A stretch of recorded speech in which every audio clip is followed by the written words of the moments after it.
it's another side that like wants to take more, wants to go that one more round, because like going that one more round when you don't think you can, that's what makes all the difference in your life. You know what I mean?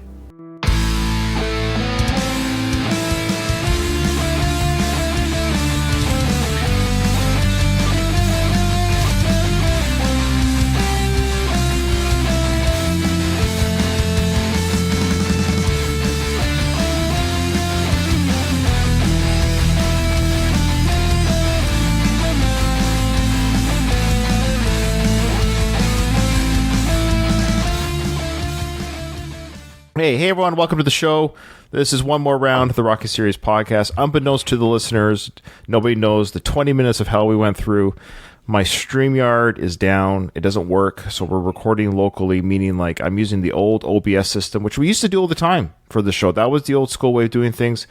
StreamYard, other than today, I've been a member for 2 years. This is the first time I've seen an issue with it, but it's software. It can crash, and just like Twitter crashes, these things crash, right? But I think this is the equivalent of going back to tough gym to train. We're going old school. Mm-hmm. We don't need the fancy StreamYard. We got to get back to the basics, get back to our That's roots. Right. Well, we're going back to basics. The reason why I'm nervous, I'll say this. Remember, okay, so lots happened. The reason why we're delayed too, boy, I feel like there's a lot to talk about. So one reason we're delayed for this, for our recording, we usually do every 2 weeks, is because Are you recording, Ryan? Yes. Just double. I'm okay. recording. I know. Sorry. I see the red dot. Okay. No, OBS is recording. It's. I know. Now you're making me check. It's recording. We're 1 minute, 20 seconds into recording.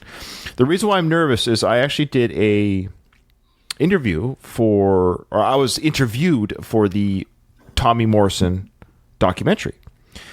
And it was a really fantastic experience. And unbeknownst to the person interviewing me at the time, his name is Callum, great guy, who's the director of the documentary. I recorded the interview. I wanted to get the raw discussion and everything, okay? So after an hour and a half of talking to him, using OBS to record, I went back to watch the video. Guess what happened? I forgot to unmute my microphone. So the recording was just his talking, not mine. Oh my God. Okay.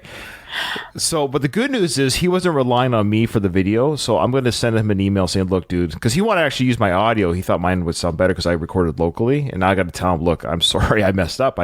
Because I don't use OBS. I haven't used it in 2 years. And I just forgot to unmute the microphone. So I'm seeing now that my microphone levels are coming through. I see the bar moving. So it's picking me up. That's why I'm just nervous now. So, and then we're delayed a week. Because last week when we were supposed to record, at the time of this recording, I had food poisoning. And it was a really horrific experience. I almost recorded with you guys. Like, I got it Saturday. I woke up with this Sunday morning at 1:30 in the morning, puked, went back to sleep, and we record 11 o'clock in the morning my time. I'm like, I think I can do it. And I was right up to when I messaged you. I was like, I can't sit. It was too painful to sit. I wouldn't be able to sit in the chair. So we canceled that due to this. Now we're here, and StreamYard's down. So all these things, but here we are. We're going to go the distance. We're going to do this. Katie and Kyle, how are you guys doing? Great. I'm glad that you're better. And I can't wait to, when does the doc come out? Yeah, and that's been asked a few times. I don't know. I think it's sooner than later. I'm one of the, I don't know where I am on interviews, but I'm one of the last. I can't be one of the first. He did a lot of interviews already, the way he was talking to me. They've been working on this for at least a year. It sounds like a bit of time. Documentaries do take time to produce. It was an interesting experience. What I will reveal about the experience was, the documentary is about Tommy, and it does delve into, how should I say this? It delves into whether or not, we know that Tommy Morrison's widow, Trisha, it was his third wife, but that was the individual he was married to before he passed. So she was, of course, the widow to Tommy. She believes and has proof, as far as she is concerned, that he did not have AIDS. And it's actually a very telling, what Callum showed me and talked to me about regarding the evidence that Trisha has, which isn't in my interview that I did with her a few years back, the amount of evidence that Trisha really does have. It actually might be more than I thought. And I asked Callum, I don't think I'm breaking any trust here, because I said to him, well, what do you think? I asked him, is this like a pro? This is why I'm really mad that the audio didn't work. I'm hoping he'll give me the master copy of his end. I'll ask him. But anyways, I just asked him straight out, like, do you feel? And he feels that Tommy did not have AIDS after everything he's seen and experienced. He went into this documentary with just wanted to tell the story of Tommy, but after everything he's seen and experienced throughout the documentary making, he didn't have an agenda, but he now truly feels, with 100% certainty, that Tommy Morrison did not die of AIDS. Do they have an idea of how he died then? Because he died quite young, obviously. Yeah, he was in his 40s, I believe, if I remember correctly. Yeah, well, I'll say that for the documentary, Kyle. Because that's going to be revealed in the documentary. Yeah, I remember when you interviewed Trisha, she was saying that however many years ago. It was a few years back, 3 to 4 years back when I interviewed her. And again, I'm not breaking any trust here. Trisha was very sweet to me. She basically said that I was the one that got her doing what she's doing because I was the first one to ever interview her. Broke her out of her private shell, so to speak. And she, now, it's funny, when I interviewed her, if you remember, she was really nervous about coming in front of the camera. She was almost mad at me because I didn't know this was going to be on camera, and I don't think there's any video. I can't remember if there's video of her or not, but we did record video, but I think I might have released audio only because she was kind of upset at me that I put her on camera. She thought it was just going to be audio, but now she goes on podcasts. She's totally on camera. She's out in the open. It's fantastic. But she sent me some sweet messages just saying thank you and you're the first one and all this stuff. Nice. And that it would be without question that I had to go in the documentary. So I don't know. And Callum also said that when they show this documentary in Toronto, if I'm still here in Ottawa at the time that they show the documentary in Toronto, he wants me to be like a keynote speaker and guest when they premiere the documentary here in Toronto, which is really cool. But I'm like, I don't know what to say. But they were very gracious, very sweet, and he said that I gave him everything that they could have asked for and more. So I don't know how much they're going to use. Of course you did. Oh, stop. It was a really neat experience. I've never been interviewed for a documentary. I don't know how much they'll use. It could be 5 seconds. It could be a minute. It's going to be maybe spread throughout. I just shared my feelings on Tommy. I also was kind of diplomatic. I was like, I don't know. I don't know if he died of AIDS or not. Like, I don't have an answer. And came from the approach of, I will have to see this documentary that I'm being interviewed for to see where I land on my feet. You know, even though I interviewed Trisha, I was still not confused, but I was like, it seems like she has a lot of evidence, but the more I listen to Callum's evidence of what they have and stuff, long story short, there is no paperwork on him ever having AIDS. It doesn't exist, is their narrative. So where did it come from? Is it just some anonymous source reported it? No. Yeah, He was supposed to fight someone, right? And that's why they canceled so these are all great questions. I can promise. Okay, here's two things. One is going to be the documentary because he told me these answers in the interview, or right after we do this recording, I'm going to message Callum and say, look, dude, can you just send me? Because he said that he sees no reason why I couldn't just release the full interview on the podcast. So there you go. There's the tease. So I'm sure he wouldn't mind uploading the audio, at least just the audio parts of the interview, and I'll upload them to YouTube. I mean, to YouTube and our podcast. So great questions. But we got to get moving. I'm excited. Of course, we'll keep you posted. And of course, Callum said he would come on the podcast to plug the documentary when it's ready to go. So we'll get him on for sure. Okay, Katie, do you have some emails? I have one email.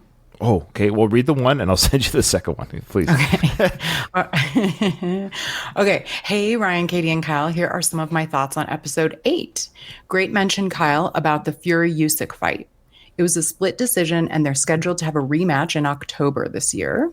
I noticed in the captions that when the reporters asked one of Drago's coaches, Coach Rimsky, about Rocky's punching power, Rimsky doesn't get to answer the question. Koloff interrupts and answers it himself, but the captions still list it as Rimsky. That's right. It's also interesting how Koloff is way more dismissive of Rocky in the press conference compared to earlier when Rocky was the world champ. Is it because Rocky was stripped of the title that Koloff is no longer impressed by Rocky's status? I also noticed a difference between the theatrical and director's cut. In the director's cut, they zoom in more on the photos and clips from newspapers and magazines, as opposed to the wide shot of each front page magazine or newspaper headline. I thought the cut in the director's cut between Drago saying he could speak for himself and Koloff going into his speech was a hard cut and didn't seem to flow in conversation. But given what Sly had to work with in editing, it was probably the best he could do. One thing that's interesting that I hadn't thought of before is that at the press conference, there's an American flag in full display behind the table. I wonder why it was hanging up there. Given the fact that essentially Drago's camp is calling the shots, wouldn't they have not had the flag up there? Just a thought. Keep up the great work as always, Michael. So Koloff probably knows nothing about boxing. He's a propagandist. He's a handler. He's a government shill or whatever.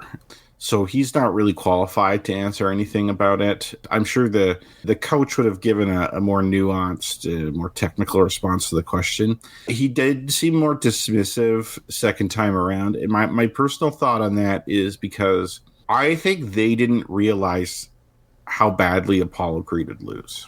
Like, I don't think they were ever in doubt that Drago would win, but I think Drago won in such convincing fashion to the point where, okay, you guys, sorry, I gotta stop here. Yeah, Ryan, it just showed recording started. Yeah, I think I got it. So keep going. Keep going. Okay. It's working now, so we're just keep I feel much better now. At least we got this part on. We're recording. Sorry, I just tested it. Okay, keep going, guys. Like, Drago easily killed Creed in the ring, and I think that imbued Koloff with a lot of confidence.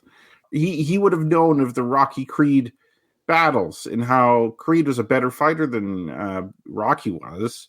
Essentially, it was very competitive at the very least. And it's like, oh, well, our guy easily killed Creed, so of course Rocky wouldn't stand a chance in his mind. I think that's what a lot of people thought too. Plus, I think he was also irritated by the American press, and so he's kind of being antagonistic back. I wouldn't put a lot of stock into what he says if I was there. Okay, awesome. Good point. Michael's always great with his emails. And I kind of feel bad because I think Michael watches us live when we record. And now, unfortunately, he won't get that email until he hears this on the feed. He emails us right after we record. Okay. So he listens to us live. Did he have a second question? I answered the first one, but I thought there was another. The flag. Oh, yeah. I wanted to mention that. I think Drago's camp is kind of calling the shots, but I don't think they're in charge of like the venue, stuff like that. Like, Okay. I think whoever's doing that, you know, the Americans want to show that you're in America. Mm-hmm. You guys are real flag people, so it didn't surprise me to see the big flag there. That's funny. Yeah, I think that could be easily explained. But good points all around. All right, we have one from Baz. Greetings, Ryan, Katie, and Kyle. This email may be a little outdated and may not make sense. Okay, so I was going to say thank you, Baz. Baz sent me an email, like a few weeks back. Of course, I got delayed with the food poisoning, so this is really taking a long time. This somehow got lost. I don't know, accidentally must have deleted it because he sent me an email. Goes, I don't want to be a bother, but I think you missed one of my emails from way ago. So I feel bad, Baz. Thank you so much. Long-time listener of the show, so that's just the preface to why he said that there. Get it together, Ryan. I know. I'm a disaster today. Okay, he says, so this might be, I previously sent it a month ago, but the internet critters got in the way. A better podcast listener would probably edit it. So, hey-o. That's good. I couldn't let the director's cut slide by without an email, given that Sly absolutely cuts to pieces one of my favorite scenes of the whole series. You can't win on the stairs. I'm looking forward to hearing your views, but it totally kills the impact of the scene in the director's cut. Okay, yeah, we're going to get to that today, actually. So that's actually funny enough. It's funny that the email got delayed because it landed on today's recording, funny enough. Yeah. When life closes a door, God opens a window. Oh, wow. Something like that. I don't know. Something like that you can jump out of, which... Yeah. For me, it's the first time in the series that Adrian didn't believe that Rocky couldn't win, as opposed to more fear of him getting injured or Rocky's own doubt. I've always found it a really powerful part of the film and one that has inspired me in more difficult times. Plus, I'm sure Katie will agree with this. The sly eyes in that scene led to a man crush. Haha. Oh, God. And then he gets in the car. It's a whole thing. He looks great. He looks great in this. Yeah. My next point was in reference to an earlier episode when you discussed Apollo saying, "Do you see anyone asking for an autograph?" To quote you, Ryan, I wonder if this is life imitating art, in that Sly is riding high and his perception is that once it's over, you're a nobody. Move on to Rocky V, and that drop has happened to both Rocky and Sly, and they appear as outcasts. Interesting perspective. I would only push back a little bit.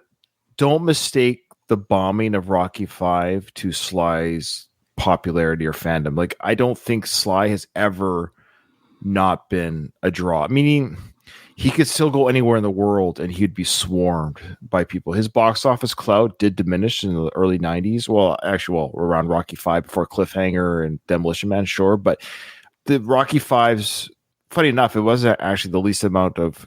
Balboa made less money at the box office than Rocky V did, to be honest with you. But the point is, Yeah, I know what he's saying, but I think Sly probably still got sworn with autographs, all the same as well. But it could have been a fear that he could have had, for sure. Yeah, agreed. Then comes Balboa, where Sly has matured and recognizes that fame isn't as black and white as he once thought. Hence the autograph scene. Probably overthinking it. Probably. Another observation. What is it with the Stallones and timelines? The Stallone family show timeline appears more messed up than the Rocky films. The family Stallone show. That's a bold statement. Probably. Okay. Yeah. 1 minute, the girls are saying they don't really know Frank. The next, Jennifer is saying how much of a constant he's been. Smells a bit off to me. I fully agree. I think there's a lot of things done for the camera. Yeah. Right. I kind of tend to believe the girls don't know Frank that well. Agreed. But even if he's around, like Jennifer says, he's a constant. It's probably more, I don't know how much the girls would really care to know Frank. So maybe their relationship isn't that great, but sure, in Jennifer's eyes, Frank's always been around because, she's been married to his brother, Sly, for 2 decades at this point, or 2.5 decades. So Frank's been that kind of constant in Jennifer's life. But as far as the girls are concerned, they're only in their 20s now. And as you know, your first 15 years of life, you're not even thinking about your uncle. I guess to me, it's like I grew up around my aunts and uncles. I know them. I can have memories of them being around. Maybe he's just, you're right. There is some discrepancy. I'm not sure what's going on. As always, in the Sly camp, I don't know what's going on ever. I never know. Like they probably don't know their brother. Yeah. They do not know Sergey.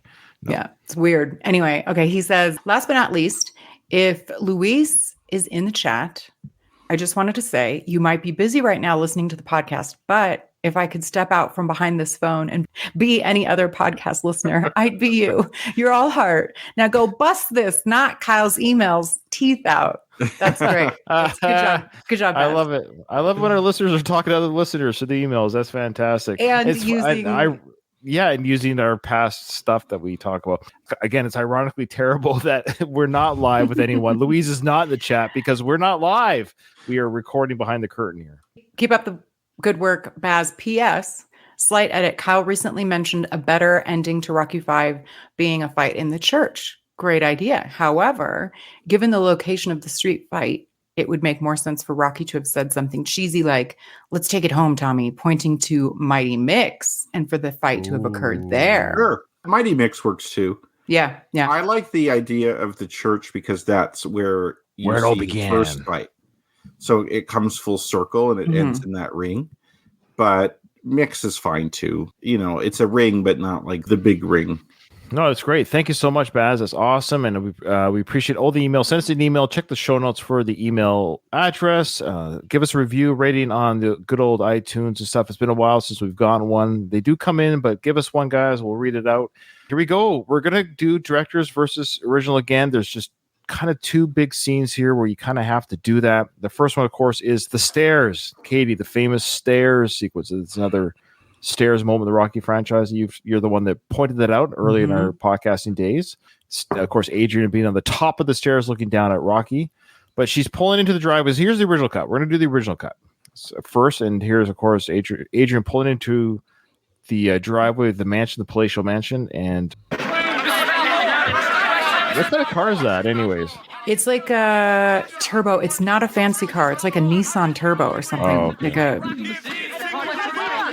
Of course, the press just yelling at her. We all know the scene. Yeah, Miss Balboa, Rocky. I don't know what you're talking about.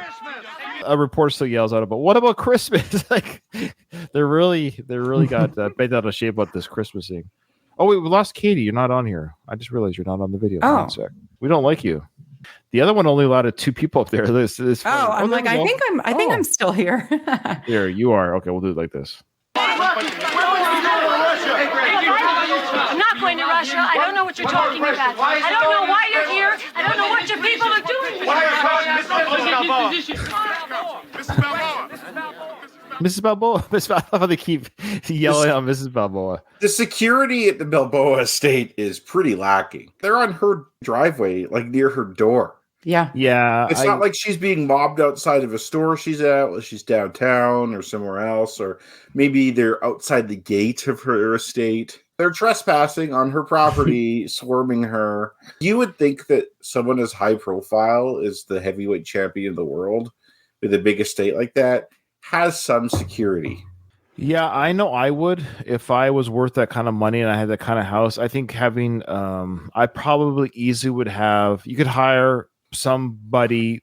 50 grand a year is nothing sauce when you were worth $40 million and all the interest you make. So I'd hire some dude or two dudes, $65,000 each, rotating shifts to have a guy on the property. I just feel much better having somebody just there that can raise an alarm or just be a presence there. But then we wouldn't have this scene. Oh, okay. Fair enough. Yeah. This is just a thing in movies. Also, the cars, they would have a garage. Really, like they wouldn't pull up in front of their house and not have these, especially his car in the driveway, the Lamborghini, like not be covered. There'd be a back entrance from a garage. Fair. Yeah. Okay. So she goes in. I think some time passes. Rocky comes home and now it's dark out. So again, the entrance. Go to the garage, Rocky. Yeah, fair. So just for the trivia, so people are tracking at home listening, you guys have your answers to the Drago? Yeah, I did a few things. I don't have a lot of good lines for him. I don't have a lot either. Again, for listeners, what we're doing for trivia, folks, is I can't remember if we did the assignment on camera or not, or like on the podcast last episode, but the assignment was off camera using the honor system.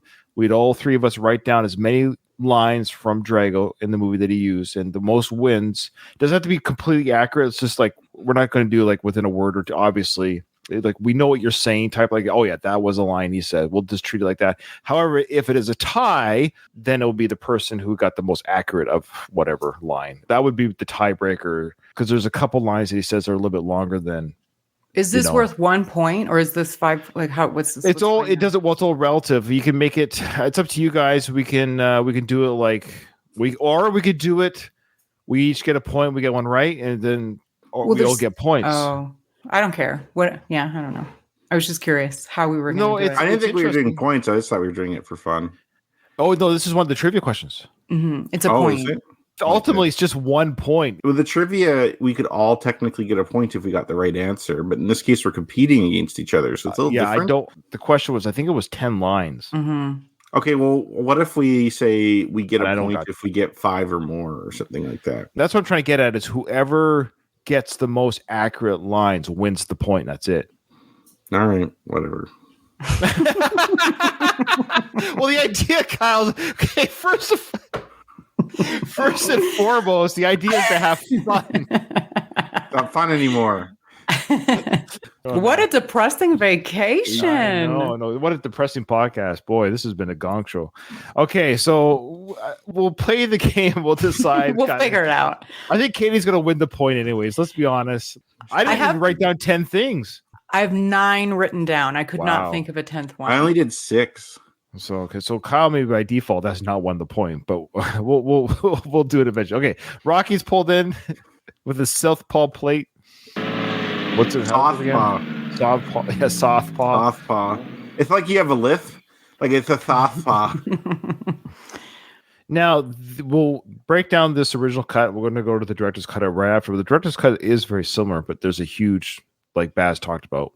Yeah, this is better. The original is better, I think. Well, yeah, we'll talk. Here we go. The original. Rocky rocks in. I think we're led to believe it's almost past like the kid's bedtime. The house is dark, so it's like bedtime. She's in her like nightgown. He just like f***s off and does whatever he feels like, and then dude, I would be livid if I were Adrian. If you even like is a guy or a woman booked something like. Say you went on like a 2-day trip without telling your spouse about it. And you do like I'd rather ask forgiveness than permission approach. Like that's a big fight.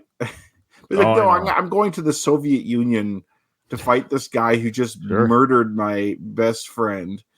And I'm going to be fighting him for free in training in Siberia for weeks. See ya, honey. Like, oh, and by the way, I could die on Christmas and our kid will watch it. Yeah, kids will watch me die on Christmas Day. Yeah, you're right. Adrian, bless her heart. She's a sweetheart. Mm-hmm. Patience of an angel. My wife would kill me. But let's be fair. Adrian doesn't work and lives in total luxury. Like she doesn't have to do any of the. Okay, like the old dynamic back in the day was the man's the provider. Right. And then the woman takes care of the household. And the kid. But then the household's taken care of by paid people who are paid. So all she really has to do is kind of keep an eye on the kid, but even then she can outsource that to like nannies or whatever. She's got a maid. She does. She's got a maid. So I think part of her maybe, I don't really think this is a little tongue in cheek, but it's like part of her is like, I can't rock the boat too much. Or else. Well, and it's like what is left as a old school wife role. I'm there to support my man. Yeah. Right. But Adrian's the best. She supports Rocky, rich or poor. Rocky? Yeah. No, it's me, Apollo. We better hope it's Rocky who walked in your house at midnight. Yeah. You all right? Yeah. So again, she asks him, are you all right? So I guess within their marriage, she knows Rocky is a complete dedicated to Adrian to the degree of like he would never step out on her full round or anything like that. So she's just like, you've come home late. So are you all right? You're home late, but what's the reason? She would know Rocky would have an innocent reason, like / he's probably is upset about something or something went wrong. So she's going, no, are you all right? I'm going to tell you how this would actually happen in marriage. She'd be in bed or something like that, and he'd come in. She'd be ignoring him. Mm-hmm. And then he'd be like, hey, Adrian, are you awake? She's like, mm-hmm. And then he'd be like, how do you feel about all this? And she's like, fine. I feel fine.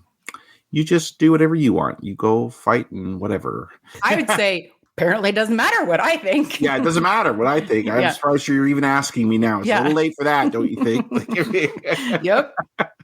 I do also want to point out, as my job, as the lady here, Rocky looks okay. This is just a hot look, just for men out there. Shirt and tie. This is with the tie loosened and the sleeves rolled up. We like that a lot. Like if you're a muscular man. Oh, that's the key. Okay, well, like that's a hot, like Stabler on SVU. He always had that look. We like it. Okay, noted. Why'd you do it? So she knows. Why'd you do it? I just got to do what I got to do. You don't have to do anything. And that's a great comeback. She's like, yeah, but you don't have to do anything. Like you're saying you're doing this thing because you have to do it. But she's like, no, you don't have to do anything. You actually don't have to do this thing. Hey, Rocky, thanks a lot for talking to me about this before you made the decision. As your spouse, I really appreciate that. It's good that we're working together as a team here instead of me just finding out from the press later on and then you coming home at midnight. Good job, buddy. Well, home team doesn't come into play until the next movie. It's true. That's true. Part 5. And it's actually mentioned again in part 6. We often forget that the term home team is mentioned in the 6th Oh, part. is it? I forgot. Home team, that is, as much as I am a Rocky 5 apologist, home team is something I could have gotten without. I love how they mentioned it in the 6th. So to give Sly some credit, he gave a nod to the 5th film. So I like that. Okay, here we go with more of this discussion. No, you're not doing. I gotta leave this place too. So where are you going? They said they're gonna let me train in Russia. And I just want to go someplace where I ain't gonna think about nothing except him. 2 things I want to bring up here. First, she says, why'd you do it? What is she asking when she says that? How much does she know? Because now she's like, that was all at the press conference, the whole idea of him going to Russia. So I'm just kind of she didn't watch the press conference. She took. So what's she asking? So when I say it, what is it to Adrian when she asks the question? Why'd you do taking the fight? They didn't say in the press conference that he's training in Russia. They just said he's fighting. Sure, the training part, but he's still going. Whether he's training or fighting there, I guess is irrelevant. Well, it's a big deal because he leaves like training, like fighting. He could show up like say a week before the fight, 5 days, whatever, however long it takes for jet lag. But training, he's gone for months. Or weeks. So I guess she's just saying, why'd you do it? The fight in Russia. But now he's also saying, I'm going to train there as well. So I'll be gone longer. Okay. He also doesn't explain why he's doing it. He says something here, and I want to ask you a question. And I'm not saying I have an answer. Don't go at me with any conspiracy theories. I actually don't know. There's 2 things Sly did kind of incorrectly here. Call them in English language, we call them misplaced modifiers, or they're called modifiers. So the word it is a modifier. It's telling us something. So that's what I mean. What is Adrian referring to when she says, why'd you do it? We don't know what the it could encompass. Does it encompass the trip to Russia, the training? I'm going to move past the it because there's more coming. There's another modifier coming and I want you to tell me who Rocky's referring to. Why'd you do it? So why'd you take the fight with Drago? I get it. Why'd you take the I fight? just That's gotta fair. do what I gotta do. You don't have to do anything. No, Adrian, I do, and I gotta leave this place, too. So where are you going? They said they're gonna let me train in Russia, and I just wanna go someplace where I ain't gonna think about nothing except him. This is my question. You could argue both things. Is the him Apollo or is the him Drago? We know that he's taken the fight to avenge Apollo's passing. So that's the main catalyst for this whole journey, is that Apollo is dead.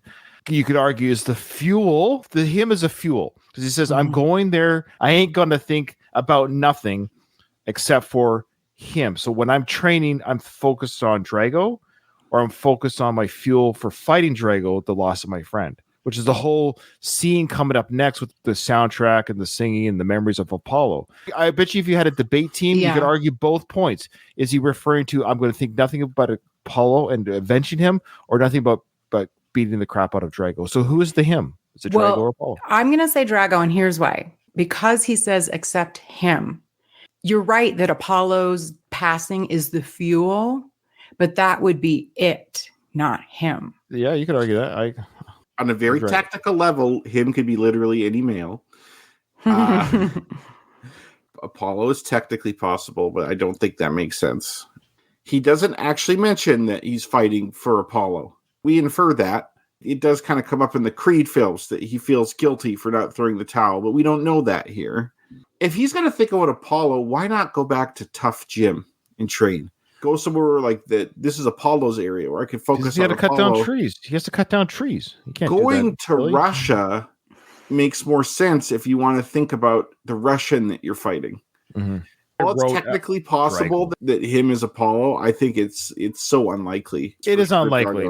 I actually would love to hear Sly, but Rocky, the character, it'd be kind of cool to hear him say, I ain't going to think nothing except for Drago. I think that would have been a cool... I actually kind of like the way it is. Oh, okay. Yeah, I don't like this scene in the sense that he doesn't actually talk about why. This is not a real conversation. Yeah, he does. He'll come up later. He says, because you married a fighter. That's why. Yeah, that is weird. There are some things about this conversation that it's like, that's a horrible scene. Like, I got to do what I got to do. I would love to hear him say stuff like, I was just standing there. I should have thrown the towel. Like, he's dead because of me. Mm-hmm. He killed this person that means a lot to me. Like, I can't just let that go. And the actual reasons for why he wants to do it. But instead, he's kind of like, I'm a man. Do what I gotta do. But on the other hand, am I wanting Rocky to be someone who he is not? It is kind of something Rocky would say. Like, Rocky's not good at talking about his emotions. He's not good at talking about why he feels the way he does. Their conversation on the beach was like that. Adrian got it out of him that he was afraid. It took some work. It took some back and forth. It had some passion. Like, that beach conversation was great. To me, that's like a real marriage kind of fight discussion. This staircase thing is so cold, and she's like, "Oh, where are you going? And why are you doing this?" Like, it's not Beach Adrian. Like, Beach Adrian's so much better than this Adrian. Well, I think it is supposed to. Cold is a great point, Kyle, and it is. This is showing a rift between them, and then that helps when she shows up later. Yeah, it's true. It's like maybe you go past a point of no return, where it's like you're past being upset about something to the point where you're just dissociative instead. Yeah. Do they try and correct it? We'll find out. I feel like they tried to correct some of what is bothersome to us in this scene in the director's cut. I don't think so. No, they just take a lot out. We'll get to that very quickly. Yeah, I guess maybe this is my second round through the films. Maybe I'm digging deeper. I don't know. I think it's Drago too, but I don't know why. Again, I don't look for these things to come naturally to me. The fact that my brain went to, who is him? Why would I think that unless something came to my brain to make me think it? I didn't choose to think it. It just came to me like, oh, it's kind of unclear. Are we focused on the avenging Apollo? So I ain't going to think nothing except for him. So I'm not going to think about my family or Apollo. I'm just going to both think about kicking the crap out of Drago because Apollo died, I guess. But you're right too. That was never really. He never really verbalized, I'm doing this because Apollo's dead. It's never really verbalized, even though Tony talks about Apollo in the barn. But Rocky. That's why he corrects it in Creed, I think. Yeah, good point. But yeah, we don't really hear Rocky talk about it. But you could argue, yes, it's too painful, blah, blah, blah. The whole car scene with the Lamborghini, kind of Robert Tepper's song coming up. that is him thinking about Apollo. So it's in his head. Yes, that's a good point. Yeah. Great point, Ryan. Yeah, I didn't think about that, but yeah, the car scene does kind of tell you without saying words that it's in his head. Apollo's on his mind. And Apollo dying is on his mind. Yeah. Rocky, give it some time. Don't do this. A lot of people live with hurt. Adrian, a lot of people don't have a choice. I do. And for that, you're willing to lose everything? So he's kind of right. He's just saying a lot of people live with hurt or pain. True, Adrian, they do. But Rocky's saying, I have options. I have this hurt and pain, but I actually have the option in his worldview to do something about it, which is to fight Drago. So he's saying, I actually have the ability to do it. Let's say his arms are broken right now from a skiing accident. He couldn't do it. He wouldn't be having to fight Drago. But he's saying, I have the capability to fight the guy. You might not agree with this is how I'm going to deal with it, but I have the choice, and the choice is I want to take this guy on. Well, I believe Adrian says what I'm thinking, and that is, even if you win. Oh, that's coming too. She's right. That's also a good she's point totally too. right. Yeah. But this next bit is, I'm curious to see what you guys think of it, because she essentially, they reverse the beach scene conversation about having stuff, losing everything. But you're right. This ain't everything. This ain't everything. This house and the cars and all the stuff we got. That ain't everything. It's literally the opposite. What the fuck are you talking about, Rocky? Like, she doesn't mean the house. You're not losing the house because you're going to Russia. No, you're going to lose the house for other reasons. But well, actually, they are going to. Funny enough, they are losing the house because if he never went to Russia, they wouldn't have to get that power of attorney. Man, he would have got tax exemption. No, this fraud's been going on longer than the fraud's already been happening. Like, for example, are you sure? I thought no. I'll give you a reason why. Now, sorry, Katie, are you with Kyle on this? No, the fraud happened when they went to Russia. My understand. No, I don't understand money stuff. I really don't. But as a viewer of the film, actually, no, you are right. You're right. The whole premise was a tax extension because he wasn't there. Tax extension. They weren't around to do it. So somehow Paulie was able to give power of attorney, which is weird. Even though he was in Russia too. The reason I'm saying this, is because why did power of extension ever come from Paulie? That'd be like my brother-in-law. Okay, somehow give power of attorney for my house on behalf of me and my wife. No. Paulie is the mailman, basically. I'm going to talk about this in the next podcast, but this is not Paulie's fault at all. He is fucking innocent. I'm just going to say, though, Paulie had nothing to do with the document. It just went from Paulie's hand to Rocky's hand. It was a power of attorney that Rocky signed, and he didn't read it. He thought it was a tax extension. Mm-hmm. We need to get an actual financial professional, like somebody who deals in tax extensions, and just to watch that scene and say, can you decipher what are they talking about? Who's at fault? That's me. I work in finance and stuff. Kyle's like, hello. okay. Sorry, Kyle. Sorry. All right. But anyway, I think Rocky's response is asinine. So she's like, are you willing to lose everything? He's like, this house, this thing isn't everything. She's not talking about your goddamn house. No. She's talking about you coming home in a pine box, bro. Same in 3, though. She says that, and that's not what he was talking about either. It's it's weird that it's brought up twice. In a for this big pivotal type scenes, but both the husband and wife are bringing up the cars, the house, and everything. Yeah. It's a lot more than this, Adrian. Before, there were reasons to fight I could understand, but I don't understand this. Even if you win, what have you won? Apollo's still gone. Why can't you change your thinking? Everybody else does. That's weird. Rocky has, throughout his growth as a character, has changed his way of thinking. I mean, again, it is an odd comment. If this was a real fight, if you were to watch this like a fly on the wall of a husband and wife fighting, this is where I love Sly, but sometimes his dialogue has always been clunky. It doesn't really segue very well. Why Adrian says that, it doesn't quite make sense. The first part is like, hey, before when you said you wanted to fight, or Paul wanted to fight because he felt to feel alive again and get back in the ring, it's what he loved to do. She goes, even though it's dangerous, I kind of understand that you guys were warriors for so long, or boxers, that's your life. I can understand that. I get it. You guys want to throw fists still at an older age, but now she's saying, of course, if you beat him, great, you beat him, but Paul's still dead, and you still have to get over that death, and you're putting yourself at risk for something that can't change. Great, Drago's on the canvas, knocked out, yay, Rocky. But then she says, why can't you change your way of thinking? Yeah, Everybody else that. does. That's Everybody else Who's does. everyone else? What are you talking exactly. about? No, the better. Polly? Yeah. What she would have more naturally said was something like, "Get it through your thick skull," or something actually, like that. I think what she means by change your thinking is everyone else thinks this is stupid. Like this is suicide. Oh, yeah. I don't think anyone thinks Rocky's going to beat Drago. The word doesn't make sense. I get what you're saying. Like, or it should be everyone else did? has. Or everyone else has. sees it. Everyone else sees what is. No, just change the word does to has. Or I guess did. everyone else is capable of changing their thinking. Like in general. If she's talking about regarding this fight, she should just say, why can't you change your way of thinking? Everybody else has. Meaning Polly has regarding this, or Tony. Who is Who's everybody? Exactly. Who is everybody?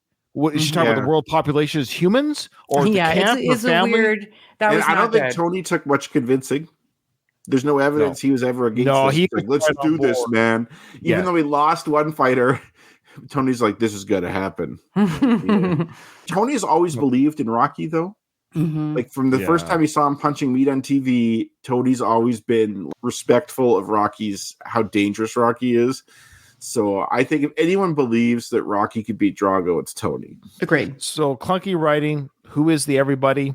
Is it the world, or is it just Rocky's family and camp? We don't know, because Adrian then says does instead of has. So does means it's an ongoing thing. So the world can change their mind. Everyone in the world does, but Rocky, which is an asinine. Speaking of asinine, that's also an asinine comment, because you're saying, well, of course, there's stubborn people in the world. The lump Rocky is the one person in the world who doesn't change their mind about how life works.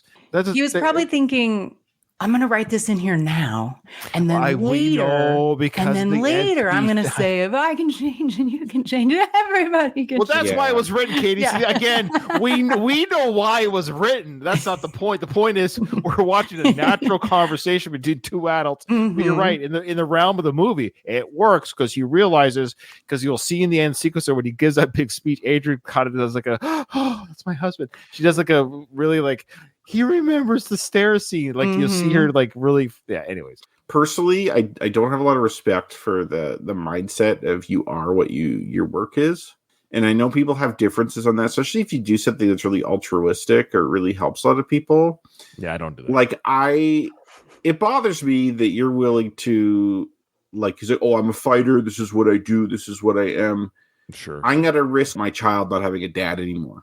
Mm-hmm. I'm going to risk my marriage. I'm going to risk my family. You know what I mean? The idea that, oh, this is I box, this is what I do, and that this defines me. I don't respect that at all. This stage in my life, I look at this fight and I'm like 110% on Adrian's side here. Oh, for sure. And it's a little, I mean, as humans, I guess we can go back and forth, but in Rocky 2, he's like, well, before I could do anything I wanted because it was just me. But now I got you, I got the kid. Well, he still has her and the kid. So now it's different.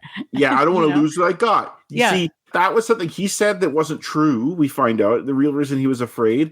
But that's actually a great reason. Yeah. Like, too bad he actually didn't feel that way. Okay, good stuff, guys. Boy, this is good. I don't think we're gonna get much further than the. There's a lot in the stair. There is a lot to discuss, especially when we get to the director's cut. You'll see. Because I'm a fighter. I'm a fighter. That's the way I'm made, Adrian. There you go, Cal. That's the way I'm made. That's what you married. We can't change what we are. Yes, you can. There's some truth to that. I'll argue some things that Rocky's saying here, meaning it's an uphill battle. A lot of who we are, it's who we are. And look, we can get better. We can get more patient or more kind or more skilled at a trade. Or like, yes, this gets into a whole discussion of free will, which is a fascinating discussion. For example, let's say I do take up a hobby. Podcasting is just a silly hobby for me. Nobody cares about my show. Nobody watches, but I like it. It's fun. And I've gotten better at it. But the fact that I decided to do a podcast show and shows and then kind of get better at it, is that a choice or is that just something that I did? You know, what I mean by this is like, that's who I am. That's what I decided to do. Of all the hobbies I picked, why did I pick podcasting? It's not like I investigated all the hobbies of the world and chose podcasting. Like every single option wasn't presented to me. I just chose podcasting. So what I'm getting at to some degree, it's a silly example. What I'm saying is we're all built at the age of whatever they say your personality is formed at 5 or whatever it is. Of course, you learn and you grow, but Rocky is Rocky. Adrian is Adrian. Kyle's Kyle. Like, you guys probably aren't that much different. If I was to meet Kyle 25 years ago, I'd probably recognize Kyle. Yeah, sure. If you met 25-year-old Ryan, what you'd see is my personality pretty much the same as it is now. Convictions and things like that. Yeah. But within a 25-year-old persona, like, I'd be young, I'd be naive about things because I didn't. But my persona, who I am, not what I know, Or not what I've learned, but who I am is still Ryan. You wouldn't be confused by Ryan. He's right. He's like, you knew me when you married me, right? And we're married. That's what he's saying. I'm a fighter. This is what I know. It's what I do. So he's not wrong, but he says you can't change it. That's obviously, again, it's a very you can't change anything. It's the stupidest statement here. In actuality, we kind of see the same fight in different forms happen in the last 3 films. You have the fight in Rocky 2 where he doesn't want to be, he's like, I'm not meant to work at a meat plant. I'm not meant to sweep floors. I'm not meant to be on commercials. I'm meant to fight. It is who I am. Eventually, Adrian comes on board.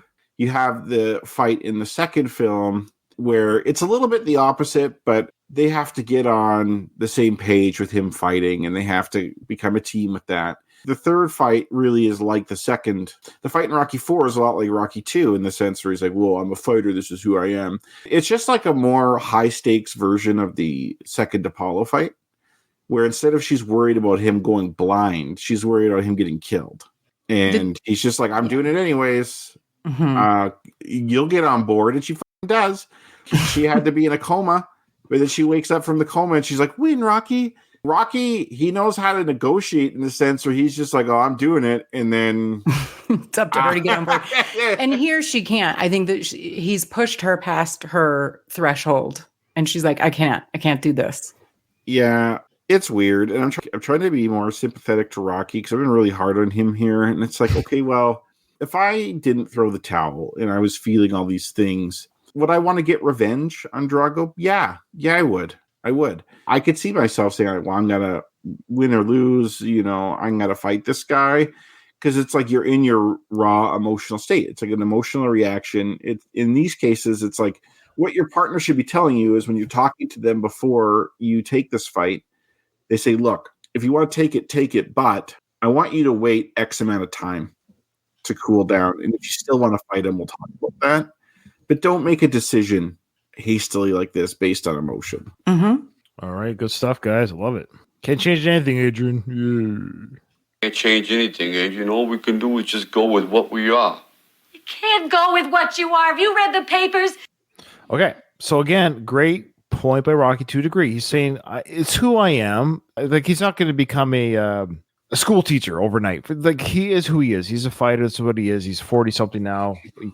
But again, a broad statement just saying this is the train I'm on. This is the locomotive train. I'm going full speed ahead with this. This is who I am. But she's saying it kind of very quickly here. She's like, fine, you can't change who you are. Well, have you read the papers of what they're saying about this fight? Which is interesting because she's talking about the papers, talking about the fight. Now, are these papers talking about speculating if Rocky takes the fight, or how much time has passed? I suppose so. Because it makes it seem like he comes home the night of the press conference. That's right. Yeah. You have no reason to believe otherwise, even though technically it could be different. But it's like, you think they would have spoken? No, it has to be this because, they would have had this convetion already if time had gone by, if days had gone by. It's the night of the press conference. It's the night of the press conference, yes. And this is what I mean about the timeline. Even the timeline of the Rocky universe with the newspaper articles don't make sense. So yes, we have to lead to believe you're right. They're saying if Rocky does indeed take the fight against Drago, this is what we could expect to happen: is that he will lose. But even if that weren't the case, it's just that Drago is unbeatable. Like, even if they weren't speculating about Rocky, we've just now seen him kill a man. You've seen it? The papers are all saying he's an unbeatable person. Well, she says you can't win, so I think it's directed at him that you're the. Well, next I think she's just saying it could also mean no one can win. No one could win. That anyone that fights Drago will die or be killed or mutilated. Isn't it funny though? The man who just died made the argument that we are born with this killer instinct. You can't turn on and off like a radio.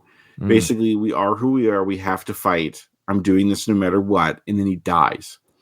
And then your argument to Adrian is, hey, I'm a fighter. I got to do this no matter what.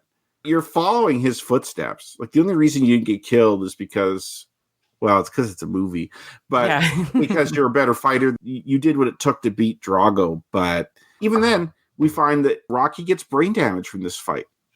Or this fight, maybe it was the straw that broke the camel's back or whatever. This fight does cause permanent damage. It does cause a lot of problems. He talks very normal here in the part 5. Just a month later, he talks like a full R word. And it's like, well, even let's say you win Drago. Let's say Drago's a shill, and he actually goes down quite easy, and you don't get hurt. What now? You can't be a fighter forever. You're not going to be 65. You gotta fight a robot. Yeah, we argued that when Apollo was saying it. We're like, listen, dude. You got to have an exit plan, bro. You got to make more of your life than just your work. And that's actually like a real thing with people who retire. A lot of people go into depression when they retire, especially if you make your work your life. And if that's how you define yourself, through your job, when you stop working, what meaning do you have in your life anymore? Like, I'm not saying you shouldn't. I can't wait to have no meaning. I can't wait. I'm not saying you shouldn't care about your work or be involved in your work or have the work define part of who you are. But it's like you need to have something going on outside of your job.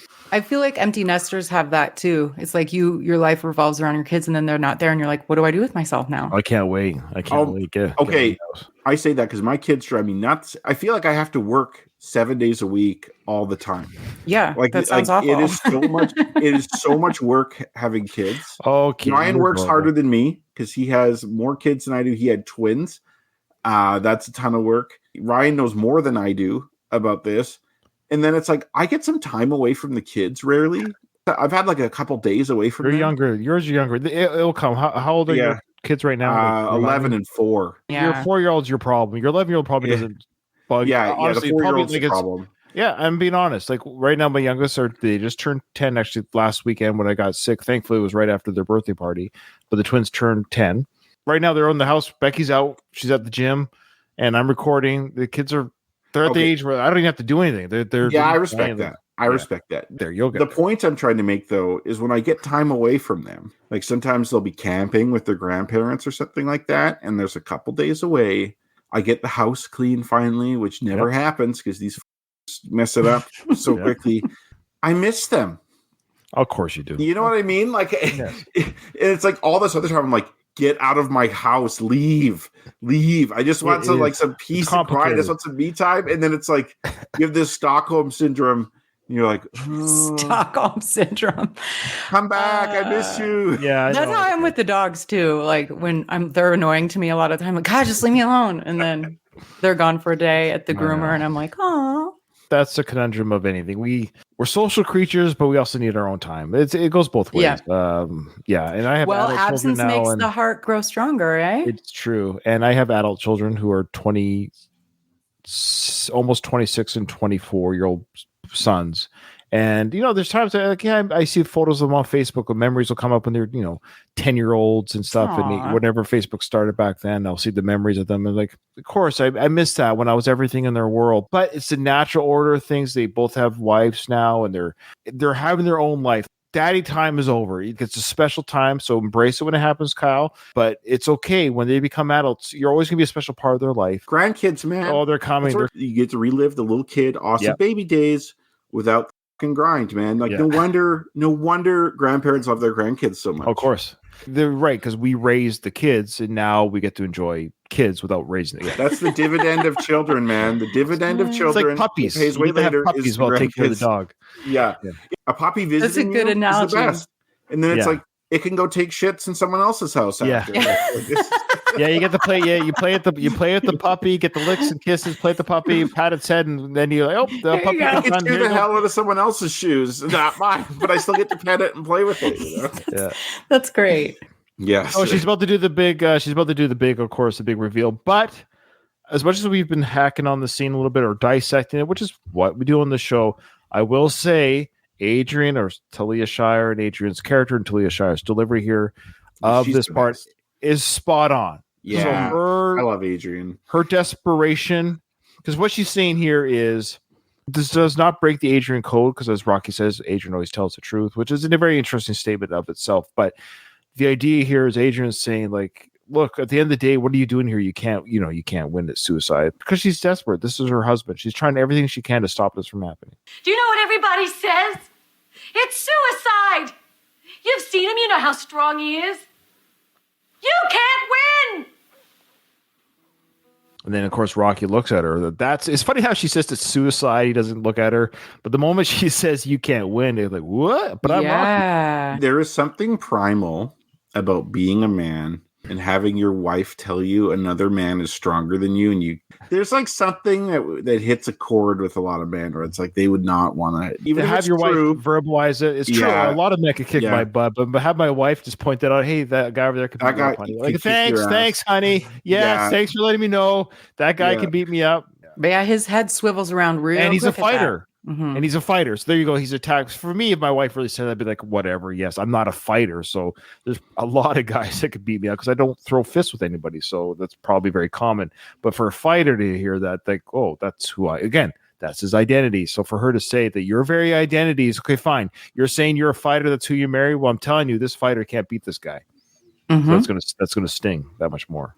It's like if you told me, Ryan, you can't cook filet mignon. Okay. I'm not a chef. So that wouldn't sting me. That wouldn't hurt my pride because I don't proclaim to be a chef. It's not who I am. It's not who you married, honey. You didn't marry a cook. So the fact that she says you can't win, and I married a fighter, and this guy can't beat this guy. So yeah. Adrian always tells the truth. Aww. No, maybe I can't win. Maybe the only thing I can do is just take everything he's got. But the baby, he's going to have to kill me. I don't know if that's the best thing to say there. The music, I kind of forgot how spectacular the music is here. It's nice. The lighting, I love that it remains dark and shadowy. Not the best thing to say to this poor. She just finished saying it's suicide. So he's like, yeah, you're right. For him to beat me, he is going to have to kill me. All right, honey, have a good day. Man, like this is sorry. I'm just getting really upset at this. I forgot how much I dislike this. I'm sorry, Baz. I know you really like this scene. What are you doing? Like you're like, I'm willing to go in a fight to the death battle with him, where I kill him or he kills me. They're breaking it down. He's not trying to appease her anymore. Like, I actually like it because when he says, oh, Adrian tells the truth, she hears that and she's like, oh, I know I just hurt him. But they finally broke down the wall and they're having an honest conversation. He's like, yeah, you're right. Yeah, you're right, but I'm still doing it. Yeah. Like but he's like, we've cut through the bullshit now. I'm a fighter. He's like, yeah, I don't know. I guess I like it because they're not trying to tiptoe around anything anymore. And it's just like, yeah. Yes, it's not like Rocky 3 where she has to break him down to tell the truth. Everything is just thrown out there. Everyone means everything they say. Even if that doesn't make sense, they still sincerely mean it. You don't have to dig to find the truth. So that's good. It bothers me that that's true to Rocky, that he thinks it's okay to step into a ring where it's able to beat me, to be willing to. I'm not going to have Tony throw in the towel. I'm going there and I'm fighting, and it's like I either beat him or he kills me. The fact that he would do that is what you don't like. Not that the fact that he believes that, the fact that he's telling you, the fact that he could just say that unapologetically, is a family person. That's one of my values, is being there for my children, being there for my wife. That's my primary purpose in life. So to me, this is just insane. The fact that you'd try and do this.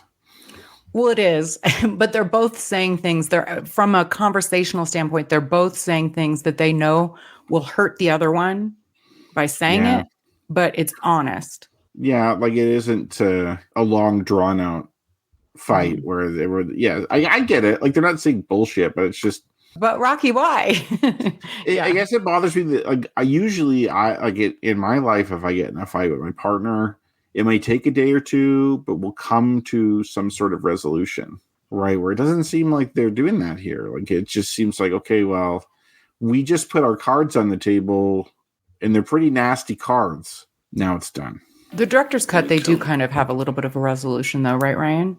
Yes and no. Are you talking about before he goes to the car? Mm-hmm. So I watched it today. We won't get to today, of course, but I watched it today, and yes and no. That'll be next episode for sure, because we're going to do the director's cut version of the stair scene. Not much more to add, but there's a little bit to add, and then we'll do our trivia, and then. And it goes on to explain to kill me. So I love how he says, to beat me, he's going to have to kill me, and this is how he's going to have to. So this is the process of the murder.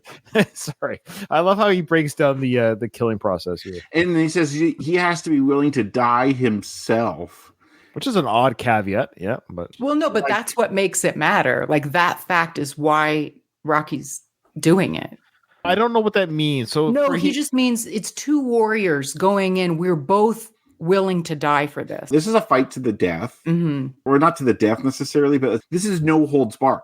So Rocky is saying, well, we know what he says here. We've all seen this movie 100 times, but he's saying, yes, for him to do that, he's got to be willing to die himself. Okay, but Drago killed Apollo. So are you saying that during that fight, Drago was willing to die himself? That's why he was able to kill Apollo? Yeah, exactly. Yeah. That's what I don't understand is why does Drago have to be willing to die himself in order to kill Rocky? He does not. That maybe is some misplaced confidence on Rocky's side. Yeah, you guys do have a point. I guess the way I'm allowing it is different this time. That was just an exhibition. And we see, and now I guess the Russians know because he's not taking any money. Like they're like, oh, he means this isn't just a fight to Rocky. You could say that yes, Rocky's going to come in full steam, pissed off. If they're professional trainers, any professional trainer would say, look, we know Apollo took it lightly. We saw him dance. We know Apollo's character enough to know that he was a bit of a showboat. Fine. Rocky's coming in pissed off and angry. We got to take him a little bit more seriously. So, Drago, if you intend on killing him in the ring too, you got to be willing to die yourself. I guess that's I guess. Yeah. If I was Drago's trainers, though, I would be concerned. I'd still think that Drago would win, but sure. Yeah, Drago's not fucking around. No, he's taking lots of roids still, and he's training hard, and he wants it pretty bad, both on a personal level and because he has to. But I don't think Drago has any conception in his mind that he's going to get killed in the ring. Yeah, you're right. He does not have the genetics to it. Yes. Tiny little man. Okay, but here we go. Here's Rocky's explanation of how Drago has to kill him. He's going to have the heart to stand in front of me.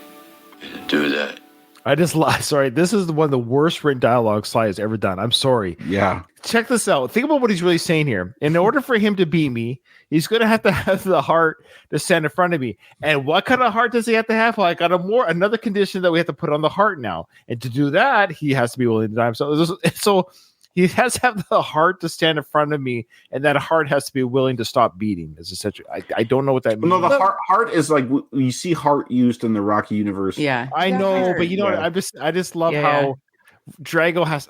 Anyways, okay. Yeah, Rocky's saying that like in order to stand in front of me, you risk death, which I think is a little bit like Rocky's saying that Drago has to be like Rocky, which is bullshit. This dialogue sucks.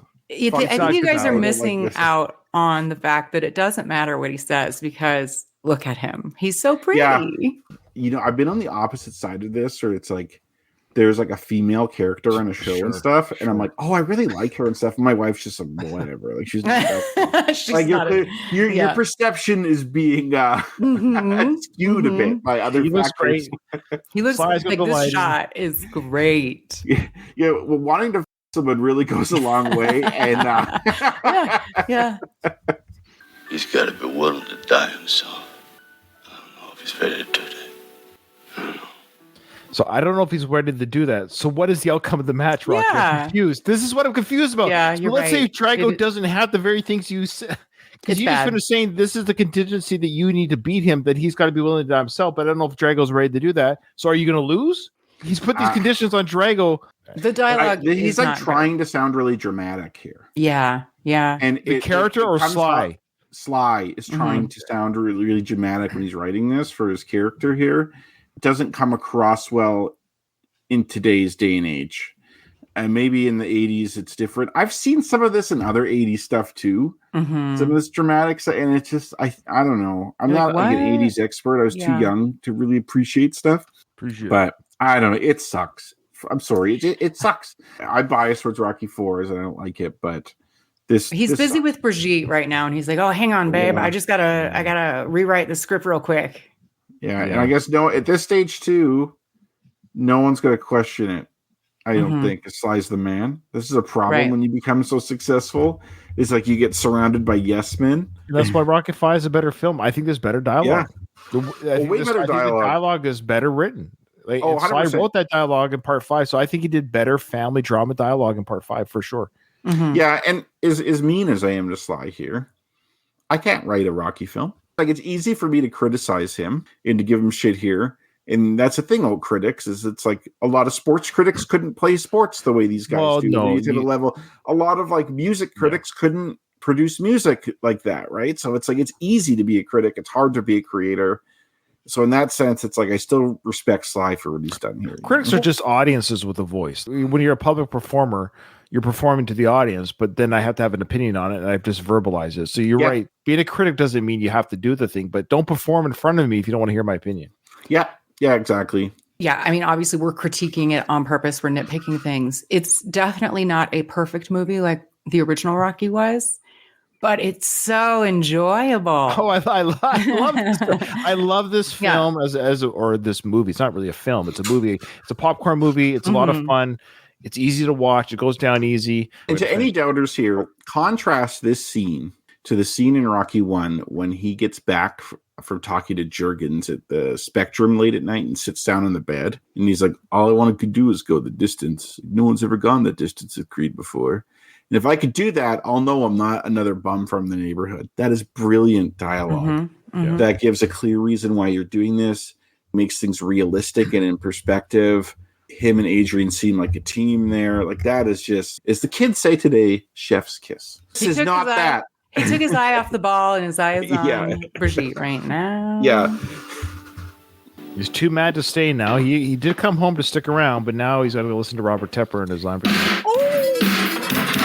Well, we're not going to play it. We're not going to play it. We all know the song. We can't play it for the copyright stuff, blah, blah, blah, the whole It's song. one of my favorite scenes. It's my second favorite scene in the movie. It's a great montage. So good. It's fun. It's fun. Of course, I love this montage. I like the music. And I like the choices they made for which scenes to show. I remember really liking this as a kid. Yeah, he looks great, and he's pissed off. He's thinking about Apollo. We see his thinking about Drago. Forearms. He can actually drive now. Yeah. He learned how to drive. The car's not like lurching back and forth because he doesn't know how to clutch or whatever. Again, we had a great time. Ruben and I interviewing Robert Tepper on our podcast back in the day. Yeah. He's got that nice 5 o'clock shadow too that looks really good on him. In this. Okay. So now we're going to go back to the director's scene about the stairs. And it's a much shorter scene too. Now, Kyle has not seen this, so I'm very curious to see Kyle's. Rocky? Yeah. You all right? Yeah. All right. Why'd you do it? I just gotta do what I gotta do. You don't have to do anything. No, you're not doing. I gotta leave this place too. So where are you going? They said they're gonna let me train in Russia. I just wanna go someplace where I ain't gonna think about nothing except him. Rocky, give it some time. Don't do this. A lot of people live with hurt. Adrian, a lot of people don't have a choice. I do. And for that, you're willing to lose everything? There you go. One big change there. No talk of everything. Cars, house. Yeah. So even Sly took that out, Kyle. He took it out. I appreciate it, buddy. Okay. So that was cut right out. Was anything else cut out? I feel like there's a couple of other things. But that was the big one there. So there's no talk about cars, everything. Okay, let's continue. It's a lot more than this, Adrian. But he doesn't talk about the cars. Before there were reasons to fight, I could understand, but I don't understand this. Even if you win, Paula's still gone. Now, that scene right there. That's different. She says that differently, yeah. Yeah. For our listeners, and I wanted to mention this scene is not in the original cut, but I really love Talia Shire's acting here. She composes herself. She says, Apollo's still gone, and that choked her up, mentioning that's still fresh in their memories that Apollo's dead. And she holds her hand to her mouth to compose herself, like to say the words, Apollo's still gone. It choked her up. I just want to go back. I just love how she did that, Talia. Even if you win, Paula's still gone. Why can't you change your thinking? Everybody else does. Because I'm a fighter. Do you know what everybody says? See, I'm a fighter. That's it. There's no, you can't change who we are. Nothing. That's all gone. I think I was misremembering. I think this is better. It's different. So I don't Yeah, think it's no, you're worse. right. And I had said I think the original was better, Oh. and I think I was misremembering. They've taken out a lot, or Sly took out a lot. He took out the there's more than this house. Then he took out you can't change who we are. Blah blah blah. I'm moving forward with who I am. Then she goes right into this is suicide. This is key. Coming up here. That it's suicide. You've seen him. You know how strong he is. You can't win. Different. Long hold.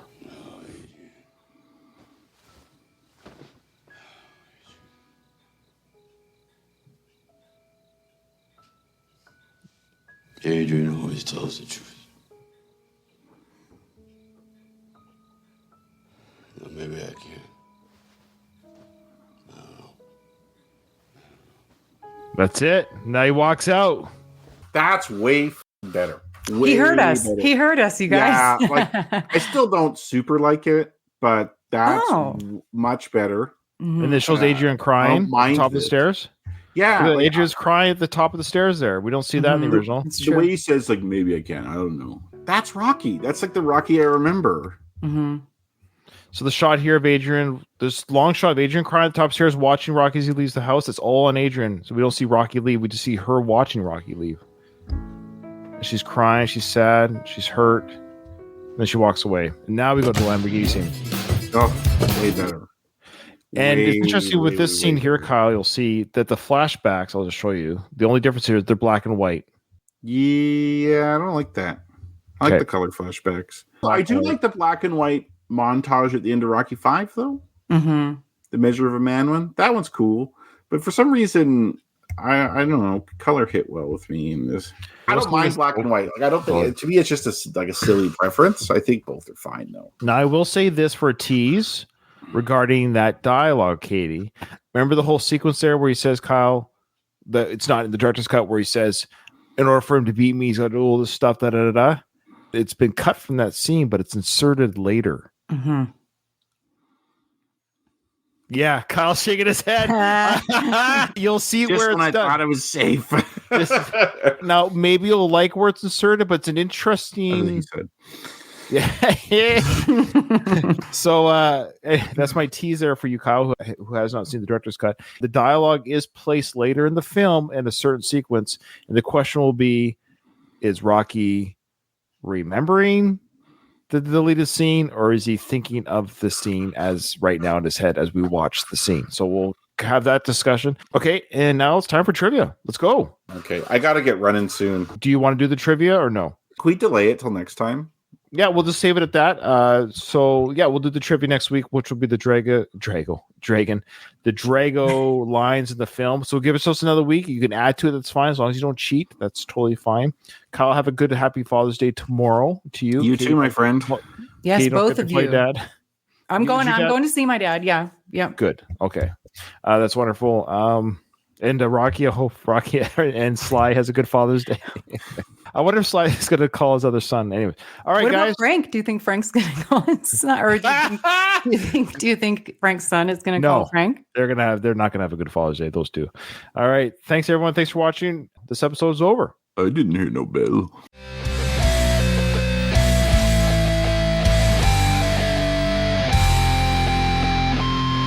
I just want to